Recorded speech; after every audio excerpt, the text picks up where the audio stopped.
Bonjour professeur, merci infiniment d'avoir accepté notre invitation.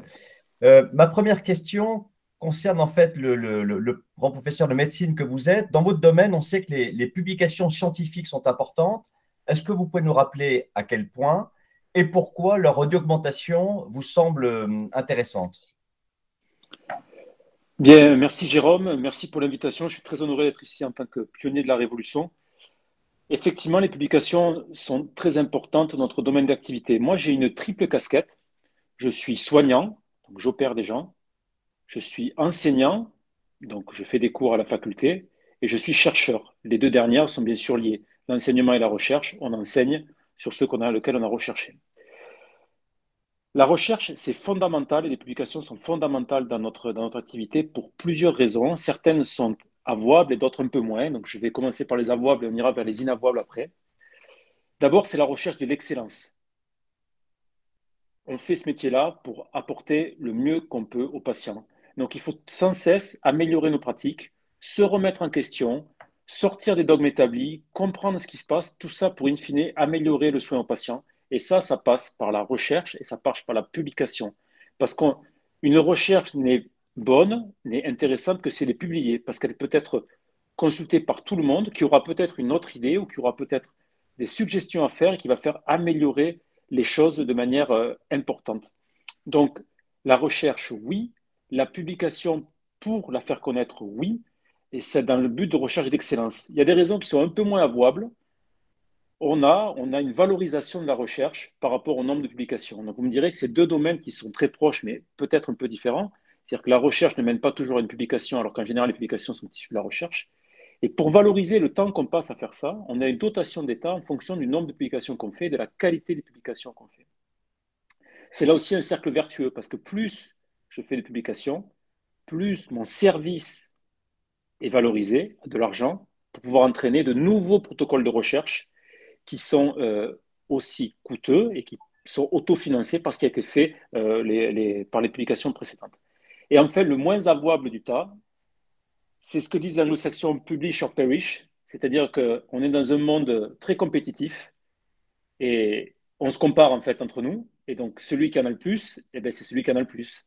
Donc c'est toujours très avantageux d'être glorifié avec un beau CV. Donc vous voyez que tous ces points se regroupent. Et le point commun de tous ces points, c'est que la recherche et la publication sont dans un monde qui est figé. Et il faut ouvrir ce monde. Et c'est pas si simple d'avoir les codes pour y rentrer. Alors, tous les moyens qui peuvent permettre de démocratiser ça, pourquoi? Pour partager les connaissances, mais aussi pour trouver des vocations et aller chercher des challengers qui vont nous aider à nous remettre en question pour nous pousser, sont intéressants.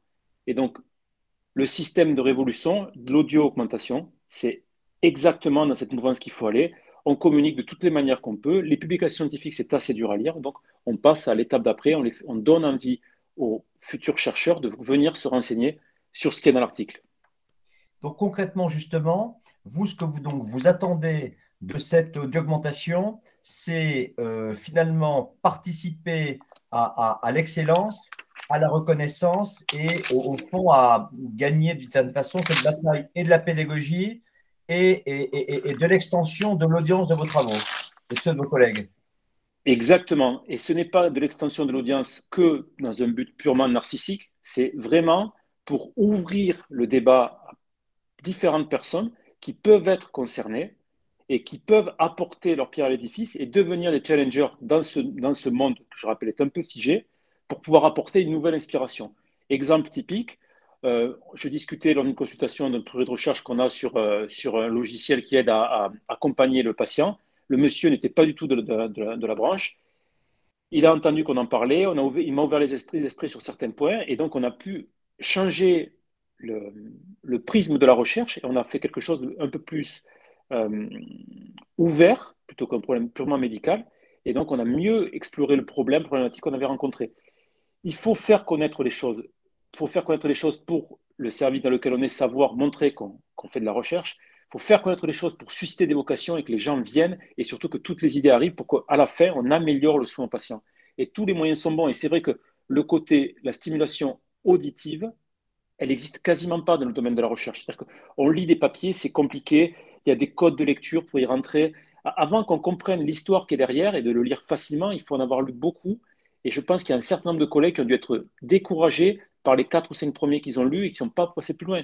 Là, avec ce principe, on peut expliquer en quelques minutes, pendant que l'auditeur peut faire autre chose, ça va accrocher ou pas accrocher. Et si ça accroche, il passera le cap d'aller ensuite de rentrer dans le monde plus figé, dans le monde, disons, plus conservateur de la publication d'elle-même. On a fait des échanges, des tests ensemble, qu'on fera écouter d'ailleurs à notre audience. Qu'est-ce qui vous a séduit dans ces premiers tests et comment est-ce que vous pensez que vos collègues du monde entier à la fois vont réagir et comment vous pensez à quel moment ils vont écouter ça? Dans leur voiture, sur leur vélo, en train de courir? Qu'est-ce qui, à votre avis, en termes d'usage, qu'est-ce qui va se passer et pourquoi, à votre avis, ça va marcher? Alors, il y a plusieurs questions dans votre question. Pourquoi je pense que ça va marcher?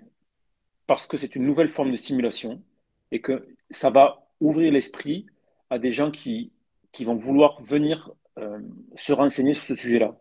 Pourquoi ça va marcher? Parce que c'est aussi un mode de communication qui est nouveau. Vous savez, dans le métier, on dit qu'il y a le savoir-faire et le faire savoir. Donc, c'est un moyen de faire savoir ce qu'on fait et l'excellence du service dans lequel on est. Tous ces nouveaux moyens de communication, ils sont très importants et surtout celui-ci, il change le sens qui est stimulé. Ce n'est plus que la vision qui est stimulée, c'est l'audition. Et donc, c'est une nouvelle manière de communiquer avec les gens. Et donc, rien qu'à ce titre-là, elle va susciter l'interrogation et au moins l'adhésion d'un certain nombre. Quand est-ce que les gens vont l'utiliser? Moi, je me réfère à ma façon que je l'aurais d'utiliser quand elle sera démocratisée. C'est clairement dans la voiture. C'est le plus simple pour moi d'écouter des commentaires ou d'écouter des nouvelles publications ou faire un premier tri en écoutant certains résumés rapidement. Mais j'imagine que d'autres préféreront le faire en faisant d'autres activités. Euh, Ça laisse la liberté de pouvoir le faire quand on veut. Merci. Dernière question. On sait que l'importance de l'anglais dans les grandes publications scientifiques et en même temps le fait que c'est une communauté, vous adressez à une communauté mondiale. Dans quelques semaines, on va faire en sorte que les utilisateurs de notre solution pourront finalement traduire automatiquement grâce à une solution sur le marché et proposer donc non seulement la traduction automatique, mais leur audio augmentation dans plus de 82 langues et accents.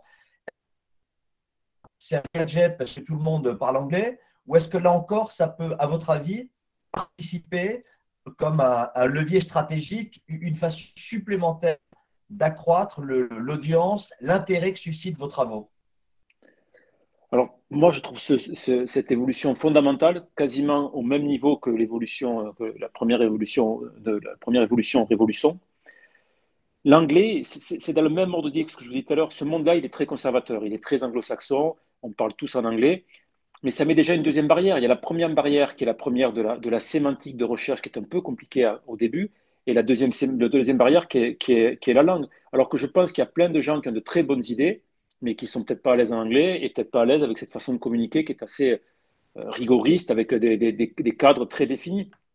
Je vais vous prendre l'exemple de la publication que vous avez audio augmenté sur le Simple N-value, qui est un score fonctionnel que l'on propose aux patients. Euh, on a soit de manière classique des longs scores avec des dizaines et dizaines de questions qui prennent 10 à 15 minutes au patient à remplir, ou alors nous, on propose une question, à combien vous trouvez votre genou entre 0 et 100 aujourd'hui. 100 pour vous, c'est un genou normal. Et on a pu montrer avec diverses publications que rien qu'en posant cette question-là, on a autant d'informations qu'en remplissant 5 pages de questionnaire. Donc l'évolution, elle est majeure.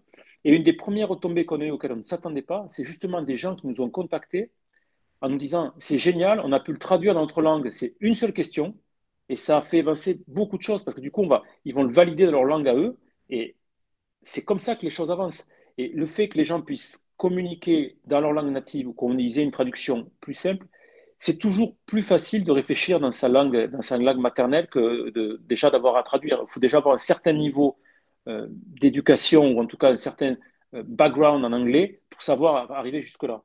Alors le fait que ça soit traduit immédiatement dans différentes langues, ça crée une ouverture claire sur le monde et encore plus cet aspect d'ouverture et d'aller chercher les talents là où ils sont et savoir attraper les talents purs et peut-être les aider à devenir un peu meilleurs. Formidable. Ben, écoutez, merci infiniment pour pour votre témoignage de révolutionnaire.